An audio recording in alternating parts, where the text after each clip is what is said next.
triggers revival. If you are not fasting, your spiritual life will be up and down, up and down, up and down. Find a man who is constantly on fire. He has won the battle over food. He has conquered his appetite. Nothing kills the move of the spirit in a man's soul like his subscription to his appetite. You want to stay on fire for God, you must rule over your appetite. If you have not mastered your appetite, you cannot keep the fire of God. In Acts chapter 10, from verse 1 to 4 and verse 30, we saw a man who does not have the right to participate in the Commonwealth of Israel. His name was Cornelius, but he knew prayer and fasting and giving of alms. The Bible said in verse 30, as he fasted, he said, an angel appeared to him and said to him, go and call Peter. He will come and tell you the word of this life. If a man begins to fast, the heavens over him opens. Daniel chapter 9, Daniel chapter 10. The man said in verse 2, Daniel 9, I understood by books the years of captivity of Israel. But even though he had understanding, he didn't have the power until he went on 21 days fast. The moment he was done fasting, the Bible said Gabriel appeared. The moment a man begins to fast, his heavens begin to open. The reason some people walk as if they are walking under closed heavens is because their appetites are too bogus. Trim your appetites through fasting and see the heavens open to you. Who told you it's everything about your destiny you should pay for? Do you know the worth of your destiny? Who told you you can pay for it? The Bible said your sons and your daughters will come from afar. It says strangers, people you have no connection with. It said they will stand to build your walls. And so the greatest thing about your life is even strangers that will sponsor it. But it will take a kind of power to make it happen. And that power is fasting.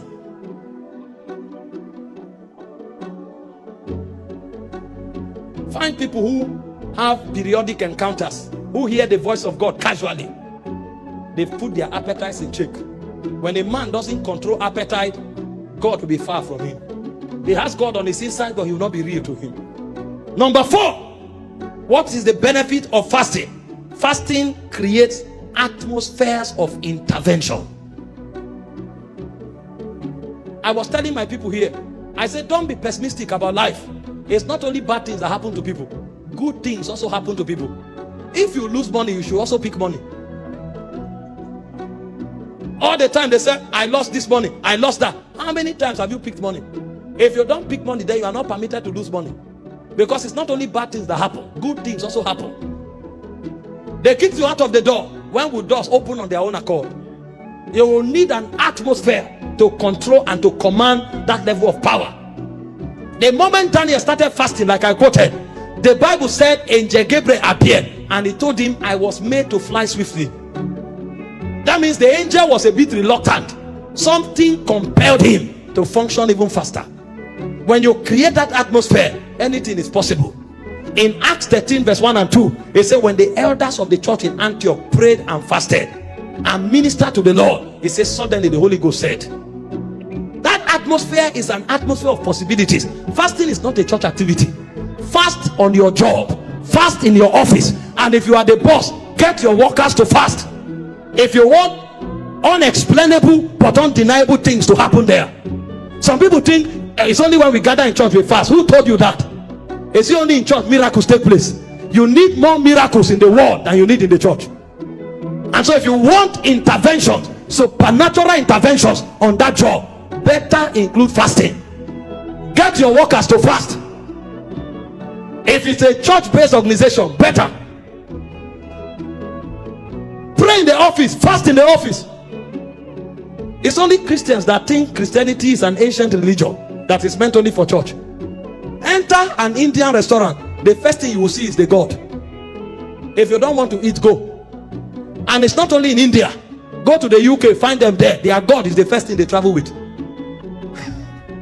People travel with their God.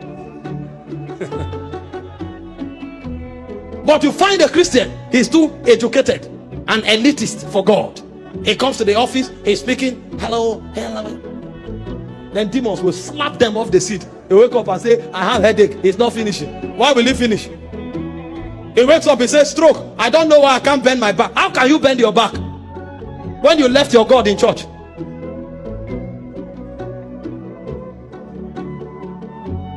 The Muslim guy, somebody was telling me he went to see a top director in this country on a Friday. He came with international delegates to conclude a government project and program. The Alhaji told them, please wait, it's time for prayer. He carried his mat, put on one side of his office and started praying. They waited until he finished praying. When he finished, they said, sorry. He is surprised if you don't know that he should do it. And he will be surprised if you are offended. He can cancel that thing and say, go to her. But a Christian is God, we always wait. And that's why when the devil comes, usually he comes when his God is waiting. And his doors are porous for attacks and destruction. Fasting is not church activity. It's part of church activity, but it's a lifestyle. Because you will need daily interventions. And so when you are fasting, be conscious of intervention. He said the Lord shall be a wall of fire around you. He said angels shall encompass around you. So when you start fasting, these things will become aware and realities to your spirit.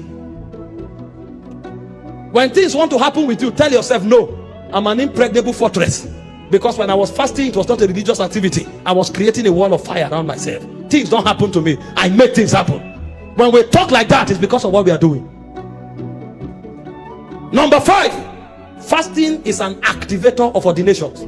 Every time people begin to fast, dimensions of their ordinations begin to wake up. Your ordination will be dormant until you fast. In Matthew 4 verse 1 and 2, the Bible said the Holy Ghost drove Jesus to the wilderness to be tempted. And he said Jesus fasted and prayed for 40 days. The moment he returned, his ordination was activated. He entered the temple and began to preach the gospel immediately.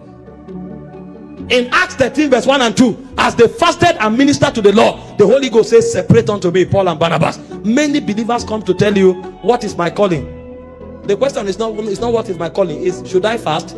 Because if you are fasting, you won't ask somebody about your calling. Your ordination will not be awoken until fasting becomes your lifestyle. And don't make another man gives you a destiny that was not written for you.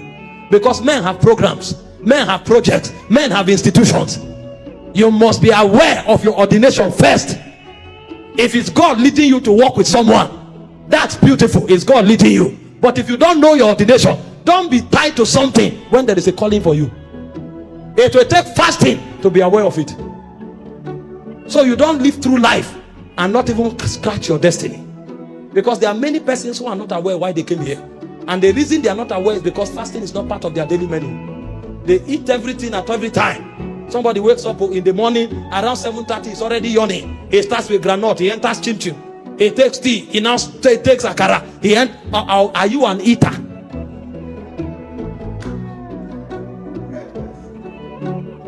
By 12 o'clock, he has eaten 3 times. He just took Indomie at home. He gets to work, he takes tea. Before you know what is happening, there's light refreshment. This is how they'll be doing their hand. They'll be putting food in their mouth stylishly. Are you a glutton? Will you eat your destiny?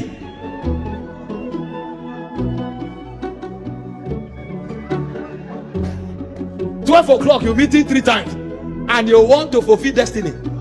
You want to affect your generation. You. How many serious people will commit themselves to you?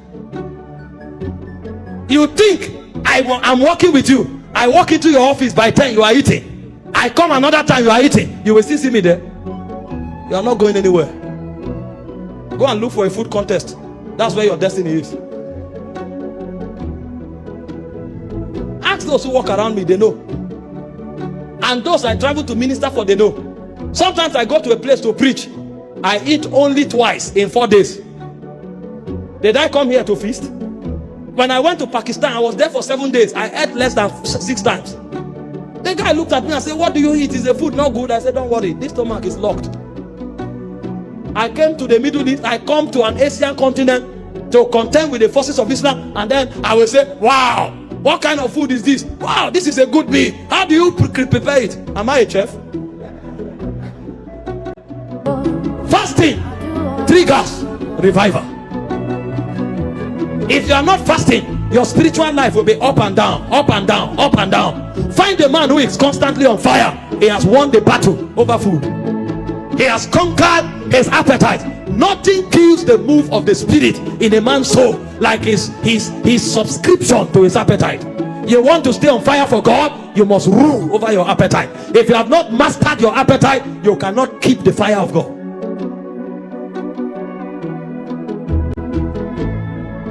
Every time there's a revival, men turn to God through fasting. Daniel 9 verse 3, Joel 2 verse 12. It's not possible to have revival without fasting.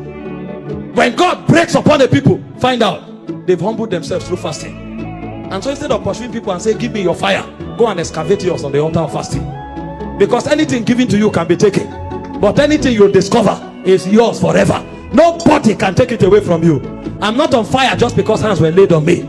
I have given myself to certain things. Pastor Victor knows, anytime my spirit is going down, there's a 14 days prescription I have. I pray every 1 hour in every 3 hours. 6 to 7, 9 to 10, 12 to 1, 3 to 4, 6 to 7. I maintain that schedule for 14 days and I read the New Testament with fasting and prayer. If I do that, oh my God, no matter how dead my battery is, it comes alive. Because one of the ways of setting yourself on fire is to engage consistently the altar of fasting. If you fast long enough, you will notice even the world will become noisy to you. Fast for 7 days and come out of your house and find out if you want to go to the studio to watch football. Even the football will become noisy. Sometimes you fast until even the atmosphere, you can censor it. The air is passing. You can pick every air that touches your body. Your sensitivity is that strong. There's a time I fast. If I exceed 21 days, even if I'm lying down sleeping, if somebody is at the door, I can wake up and tell you, Nathaniel is at the door. You can really read everything happening around you. You become like a radar. How can the devil take you unawares? If you are that revived, if you are that sensitive, it's impossible.